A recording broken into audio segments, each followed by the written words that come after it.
Assalamu alaikum warahmatullahi jama'a barka da safiya. Wato a duniya yanzu akwai musulman da Allah suke bauta ma tsakaninsu da Allah da manufa guda. Sannan kuma akwai musulman da Amurka ta kirkire su musamman kawai saboda wasu muradanta ba tare da kuma suna gane cewa Amurka suke bauta ma ba.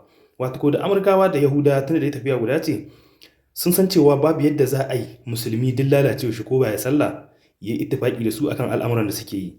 Amma sun sani in suka jawo wani musulmi a cikinsu munafiki kuna iya bin wancan kamar bin su ne. Shi yasa Allah da ya zo ma annabi bayani game da kafirai sai ce ya kai wannan annabi ka yaƙi kafirai da munafikai ka ƙuntata musu saboda ƙyale munafiki ko yi mishi sassauci kamar ƙyale kafiri ne saboda shi munafiki kafiri yake ma aiki. Kaga wannan mutanen biyu in dai har ka tsane su ba ka san su sannan kuma kana son wannan ko in ce kana son wa'annan to abu guda kake yi. In bacci kake ka falka. Wassalamu alaikum warahmatullah. Ban ce komi ba in ka so ka yarda in ka so ka yarda amma dai lalle yau da gobe za ta halanta.